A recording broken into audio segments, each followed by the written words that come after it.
The Secret of the Forgotten Library. Chapter 1. A Strange Encounter. Buddy Love was 19 years old, a student of history at one of the oldest universities in Europe. The campus was full of ancient buildings, stone walls, and hidden courtyards. He often liked to walk alone in the evenings, imagining how many secrets the old walls could tell if they could speak. One autumn evening, as the wind carried yellow leaves across the yard, Buddy noticed a girl standing near the locked doors of the old library. The building had been closed for many years, and no one was allowed inside. The girl stood there calmly, as if she belonged to the place. She was dressed in a long dark coat, and her hair moved with the wind. When Buddy came closer, she turned her head and looked at him with eyes that seemed too bright in the evening light. He wanted to speak, but for a moment he felt as if his voice had disappeared. Finally she spoke first. "Do you like mysteries?" she asked softly. Her voice was quiet, but every word sounded clear, almost musical. Buddy nodded without thinking. The girl smiled and handed him a small piece of paper, folded twice. When he opened it, Buddy saw strange symbols and a single sentence. "The key lies where the shadows never sleep." He looked up at once, but the girl was no longer there. The yard was empty, and the doors of the old library were still locked. Chapter 2. The Riddle of the Courtyard. The next morning, Buddy couldn't stop thinking about the mysterious girl and the strange message she had given him. He sat in the university library, trying to study his history books, but the words on the pages meant nothing. His mind returned again and again to the riddle. The key lies where the shadows never sleep. That afternoon he went back to the old courtyard. The air was damp, and the tall stone buildings rose above him like silent guardians of forgotten times.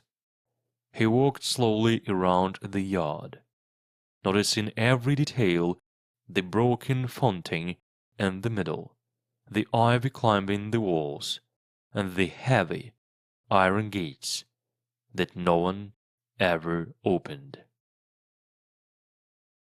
"Shadows that never sleep," he whispered to himself. Could it mean a place where the sun never enters?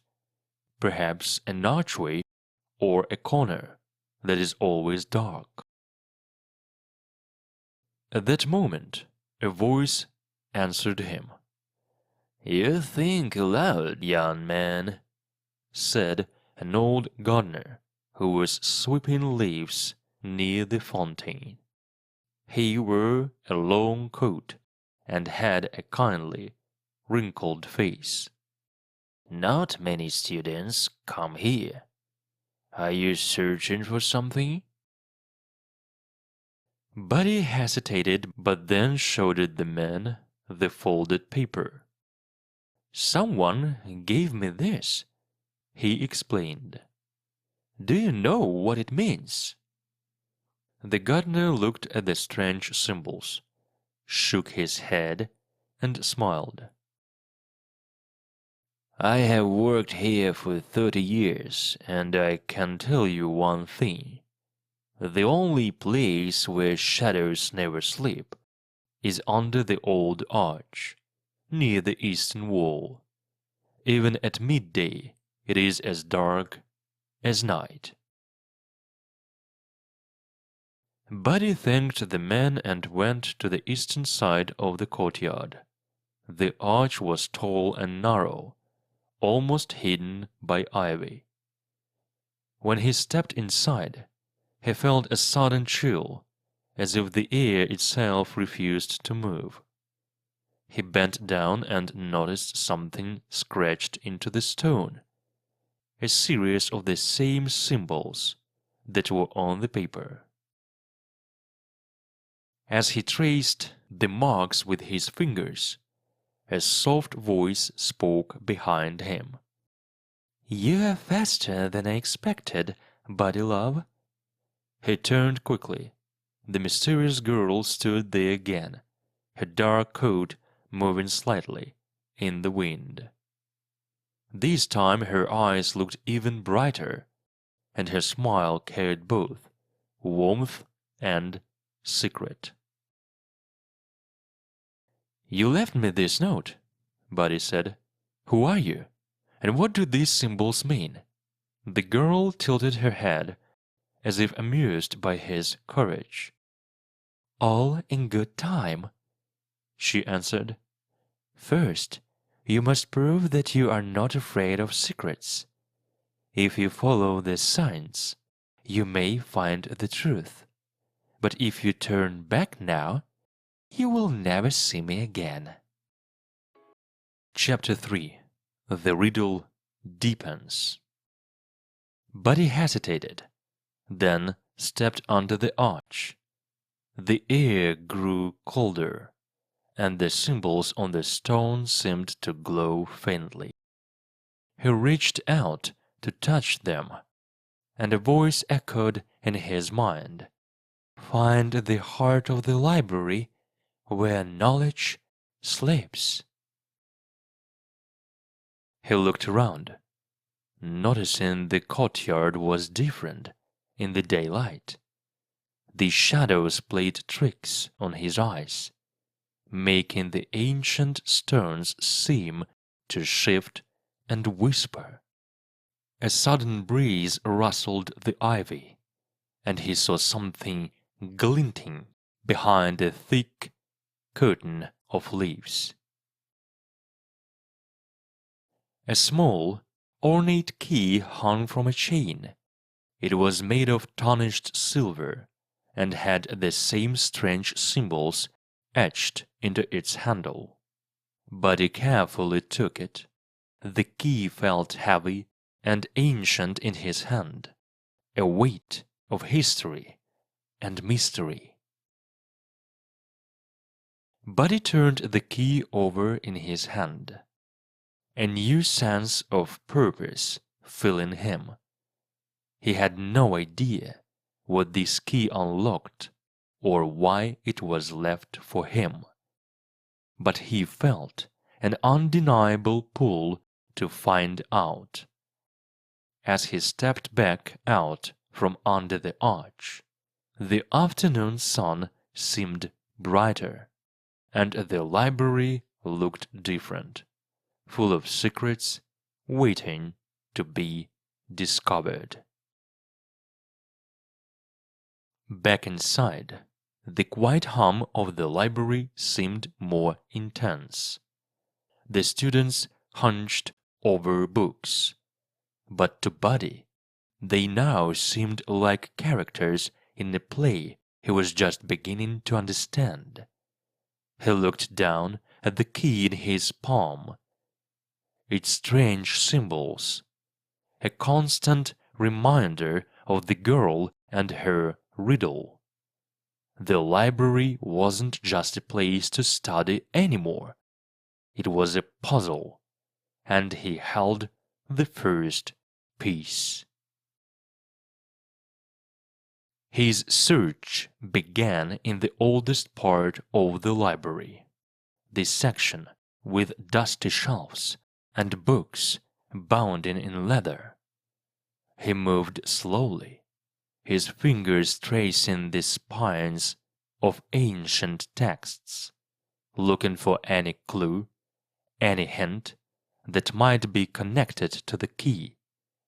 He paid close attention to the symbols on the key, hoping to find a match.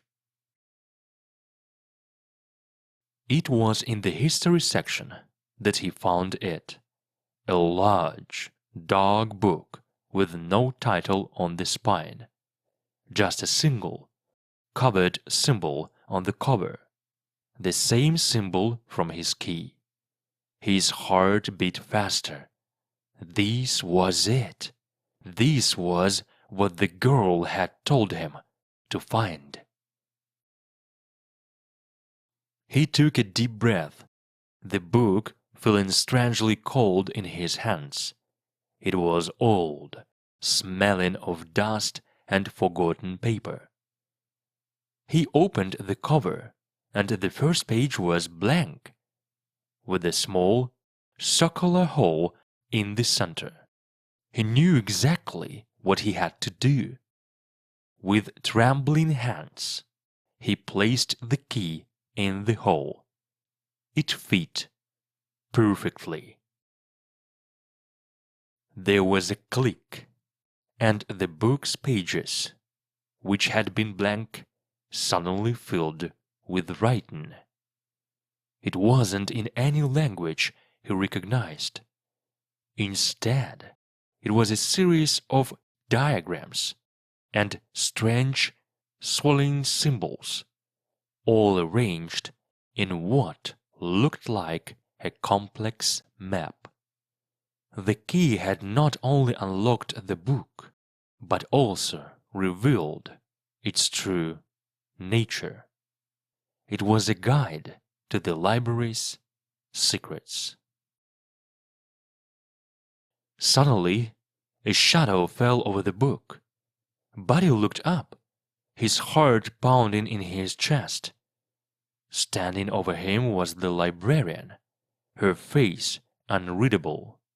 Her eyes, however, were not on him, but on the book. A silent, tense moment passed between them, a silent question hanging in the air.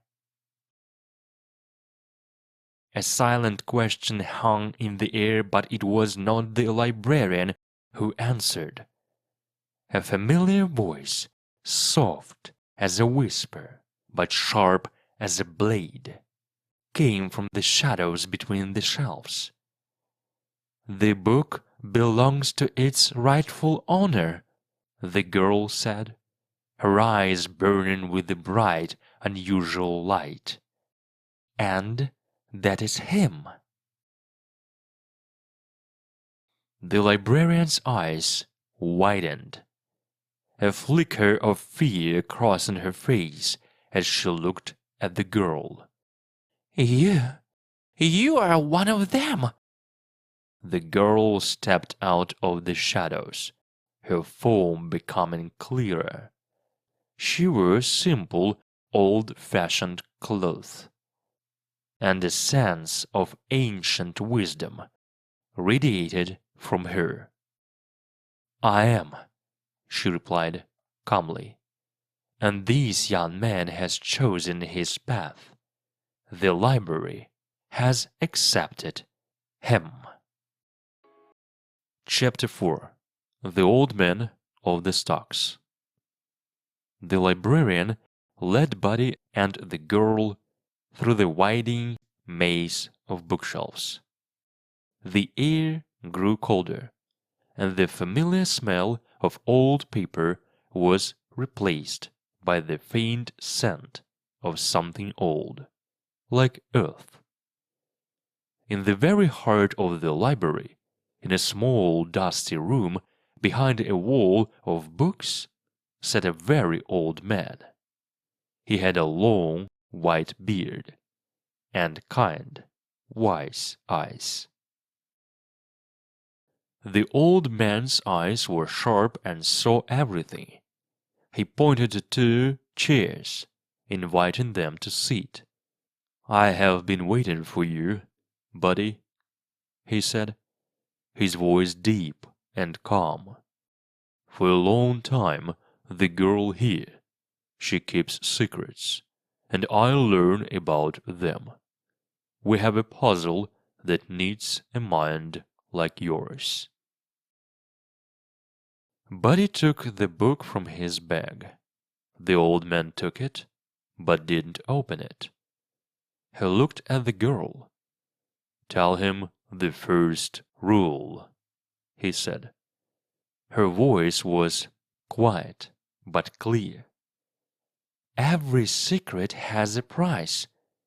To open the final door, you must first give something in return." Buddy looked from the girl to the old man, and many new questions filled his mind. "What do I need to do?" Buddy asked, looking at the old man. The man placed a hand on the book. "The symbols on the key and the book will show you the way to the heart of the library. But to find the final secret, you must remember the girl's words and think with your heart, not just your mind." The girl gave Buddy a warm smile, her eyes full of hope. The old man's words gave Buddy a strange feeling of excitement and fear. He knew the time for answers was coming. The happy ending he was looking for in his life was hidden somewhere in this old building, and the girl was a big part of it.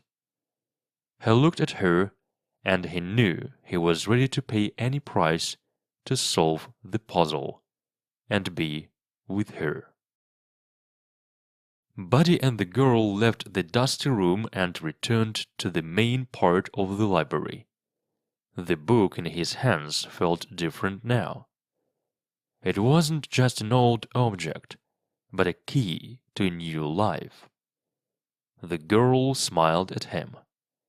"The answer is in the book," she said. "Look at the map. You have to find a place that matches the symbols." Buddy opened the book, and the strange symbols and diagrams seemed to move on the page. They walked through the library, looking at the symbols on the book and comparing them to the different sections. The map in the book showed a picture of a single star and a tree with many branches. Buddy felt excited. He looked at the map, then at the girl. He realized the most important part of the puzzle was not in the book, but in his heart. The price he had to pay was to be honest about his feelings for her. "I think I understand," Buddy said. He looked at the girl. "This star is a symbol for you. You are a light in this dark place, and the tree with many branches. That's the library. All the knowledge here comes from one place, like the branches of a tree from one trunk. The secret is to find a place where our two paths meet." The girl listened carefully, her eyes full of hope. Buddy took her hand, and together they went to the large hall with the old giant globe. On the globe, a small star was marked, and next to it was a symbol of a tree. They had found the place. "This is it," Buddy said, his heart beating fast. "The map led us here, but it was my feeling for you that showed me the way." The girl's eyes glowed. and she squeezed his hand. "You did it, buddy. You paid the price. You used your heart." As she spoke, the globe started to turn slowly. A part of it moved, revealing a small golden keyhole. The key he had found in the courtyard fit perfectly. When he turned it, a part of the globe opened, and inside was a single glowing book. This book was not old like the others. It was new, and its pages were full of words. It was the story of the library and its magic. But it also had a final chapter about Buddy and the girl. It was the story of their future together, a future that began right now, in this moment. Buddy looked at the girl, then at the book. He knew the search was over.